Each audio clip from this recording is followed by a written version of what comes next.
अस्सलाम वालेकुम नाजरीन, कैसे हैं आप सब लोग। उम्मीद है कि जहां भी होंगे खैरियत से होंगे। मैं हूं आपका मेज़बान परवेज़ इकबाल। आज 28 अप्रैल और मंगल का रोज़ है। जैसा कि आप जानते हैं कि मैं आपको मुसलसल लगा रखता हूं यूरोप भर के अहम हालात व वाक़यात से। मुख्तलिफ यूरोपीय ममालिक से ये खबरें आ रही हैं कि वो लॉकडाउन के खात्मे का ऐलान करने वाले हैं। यह सब कुछ हम आपको बताएंगे तफसील के साथ। लेकिन सबसे पहले आपको बताते चले कि पूरी दुनिया में कोरोना वायरस से मुतासरा अफराद की तादाद 31 लाख से जायद हो गई है। अगर अमवात की बात की जाए तो अब तक 2,14,000 अफराद हलाक हो चुके हैं। उसके बाद बात करते हैं अमेरिका की, तो अमेरिका में हलाकतों की मजमूई तादाद 58,000 तक जा पहुंची है। उसके बाद रुख करते हैं यूरोप का, तो सबसे पहले आपको बताते चलें कि बरतानिया के वज़ीर आज़म बोरिस जॉनसन जो हैं वो कोरोना को शिकस्त देने के बाद वापस आ गए हैं। उन्होंने जिम्मेदारियां संभाल ली हैं। बरतानिया के लिए आज का दिन भी कुछ अच्छा नहीं था। मजीद 586 अफराद हलाक हो गए हैं, जिसके बाद यहाँ हलाकतों की मजमूई तादाद 21,678 हो गई है। दूसरी तरफ बरतानिया के वज़ीर सेहत का कहना है कि ईस्टर के बाद केयर्स होम में तकरीबन 4,343 अमवात हुई हैं।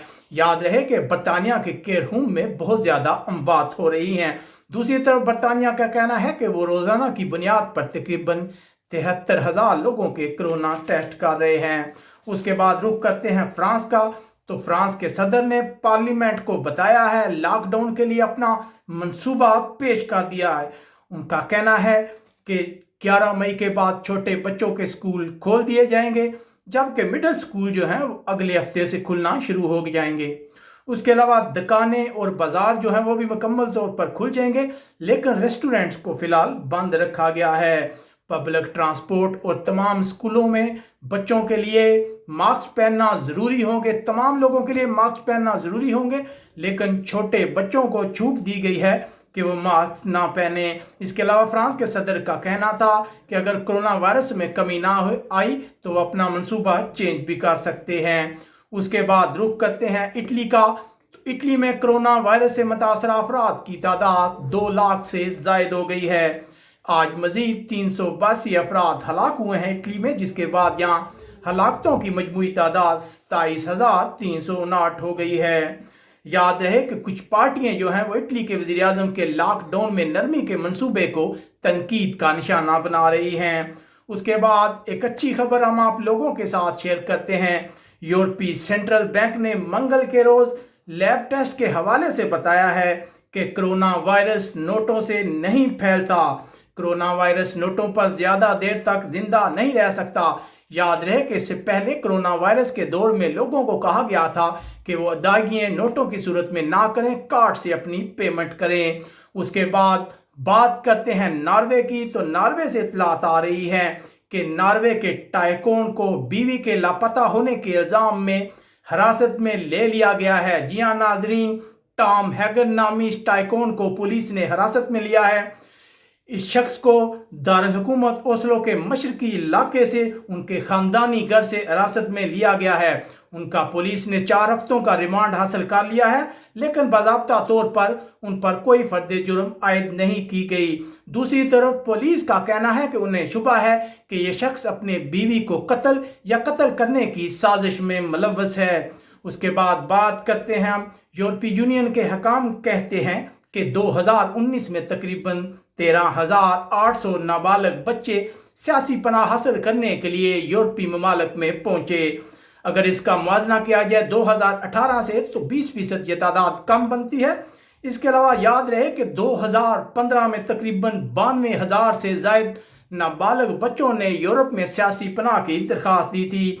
उसके बाद रुख करते हैं स्पेन का, तो स्पेन से अच्छी खबरें हैं कि कल के मुकाबले में आज यहाँ हलाकतें जो हैं बहुत कम हुई हैं। तकरीबन 301 अफराद हलाक हुए हैं, जिसके बाद यहाँ हलाकतों की तादाद 23,822 हो गई है। कहा जा रहा है कि स्पेन में ज़्यादा हलाकतें जो हैं वो केयर होम में हुई हैं। उसके बाद स्पेन से एक बुरी खबर यह है कि स्पेन में बेरोज़गारी का जिन काबू से बाहर हो गया है। बेरोज़गारी जो है वो 14.4% की इंतहाई बुलंद सतह पर आ गई है।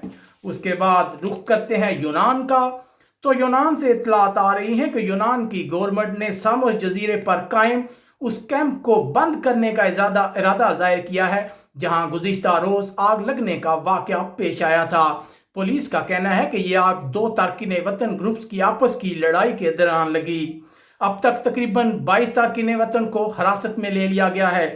اس کے علاوہ حکام کا کہنا ہے کہ اس کیمپ سے 7 کلومیٹر دور ایک نیا کیمپ تعمیر کیا جا رہا ہے جہاں ان لوگوں کو شفٹ کیا جائے گا۔